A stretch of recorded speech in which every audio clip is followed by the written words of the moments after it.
Very simple. Young people, let me say this to you. We are gathered here from all over Nigeria. We are seated, everybody by the side. We will listen, everybody, to the same speakers as you're listening to me right now. You will listen to everybody.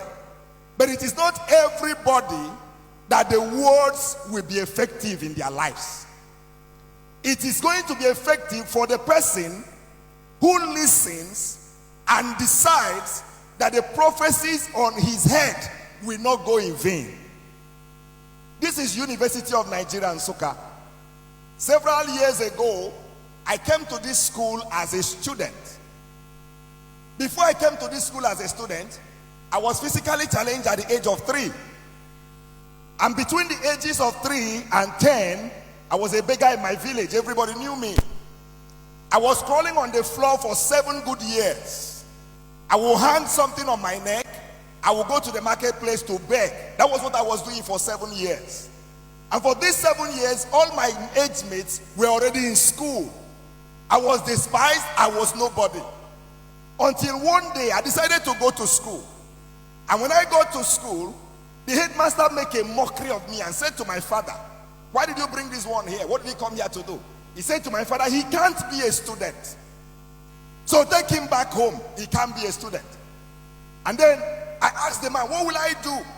If you want to maximize who you are in life, you don't tell stories of what has happened to you. You tell stories of what will I do to come out of what has happened to me. That's the question. So I asked the man, "What will I do?" He said, "Go and learn how to walk." And for 1 year, I was learning how to walk with this stick. And I'll take a step and I will fall. Young people, listen to me. On the journey to success, you're going to fall several times. But when you fall, you're going to get right back on your legs. You're going to write an exam several times, but you won't give up until you pass that exam. You're going to go for interviews several times. You're going to be rejected, but each time they reject you, you return. You're going to set up businesses several times.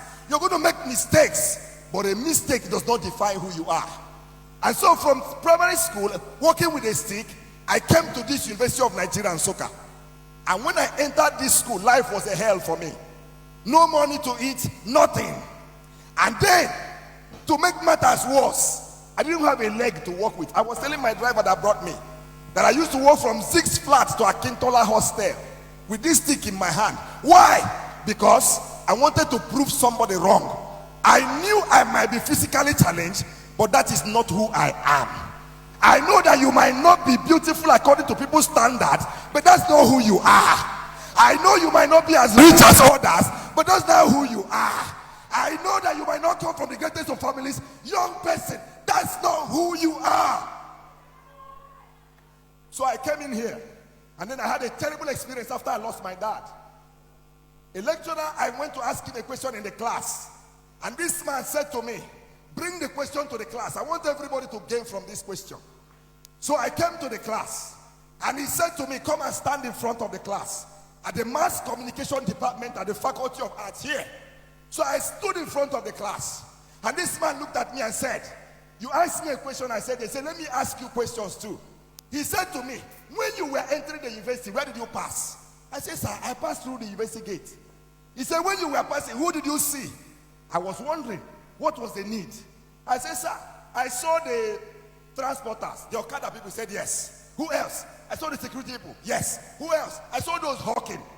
He said to me, "Think very well. Who else did you see?" I said, "Sir, I saw those who were begging." He said, "Describe them for me." So I described them to him. I said, "Some of them are blind, some of them are physically challenged."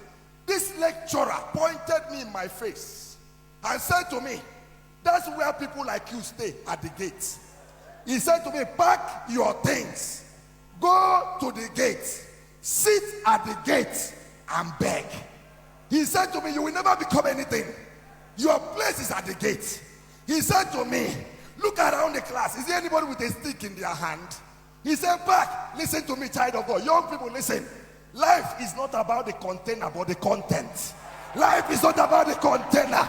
It's not about how tall you are. It's not about who you think you are. What can you do? What is inside of you? What prophecy are you carrying?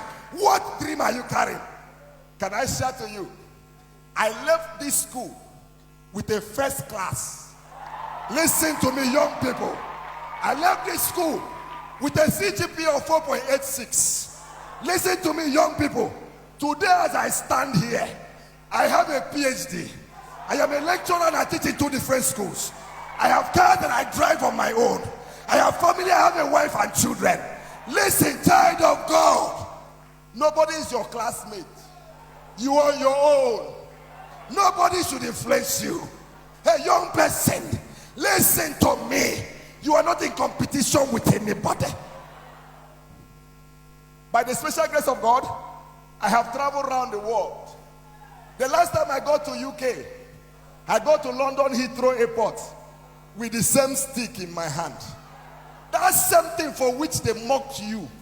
That's the same thing God will lay hand on and elevate you. Do not